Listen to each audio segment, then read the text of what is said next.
అనకాపల్లి జిల్లాలో 50,000 రూపాయలు లంచం తీసుకుంటూ ఏసీపీ అధికారులకు చిక్కిన టౌన్ ఎస్ఐ దాసరి ఈశ్వరరావు. అనకాపల్లి టౌన్లో విధులు నిర్వహిస్తున్న ఎస్ఐ ఈశ్వరరావు చేసిన షాపును తెరిపించే విషయంలో 50,000 రూపాయలు లంచం డిమాండ్ చేసిన ఎస్ఐ ఈశ్వరరావు. బాధితుడు ఫిర్యాదు మేరకు రంగంలోకి దిగిన ఏసీపీ అధికారులు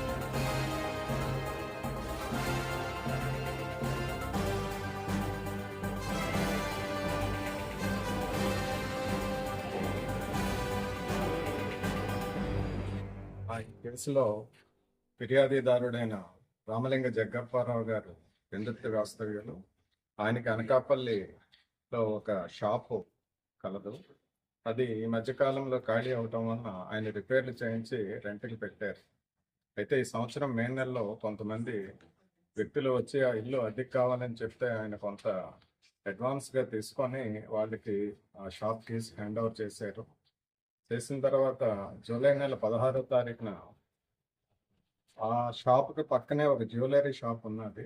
ఆ షాప్కి వీరి షాప్లోంచి గోడకి కన్నం పెట్టి ఒక థెఫ్ట్ అటెంప్ట్ జరిగింది. దానికి సంబంధించి ఆయన ఫిర్యాదు ఇస్తే అనకాపల్లి టౌన్ పోలీసు వారు మా కేసులో ఫిర్యాదుదారుని వారి పోలీస్ స్టేషన్కి పిలిపించి ఆయన్ని ప్రశ్నించడం జరిగింది. ఆయన తాలూకా షాప్ని తాళం వేసి కీ కూడా ఉంచుకున్నారు. అలాగే మిమ్మల్ని ఈ కేసులో ముద్దాయి కింద చేయకుండా ఉండాలి అంటే మాకు ₹1,00,000 లంచంగా కావాలని Anakapalli town SI D Eswara Rao గారు ఆయన అడగడం జరిగింది.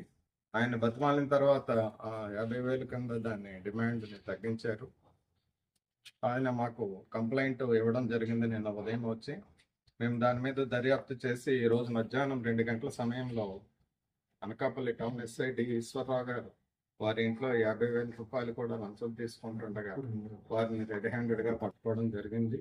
వారిని అరెస్ట్ చేసి రేపు ఏసీబీ కోర్టులో హాజరుపరచడం జరుగుతుంది. సార్, గతంలో వాళ్ళ మీద అభియోగాలు ఏమైనా ఉన్నాయా సార్? ఇంకా దర్యాప్తు చేస్తున్నామండి, ఏమైనా పరిశీలిస్తాం.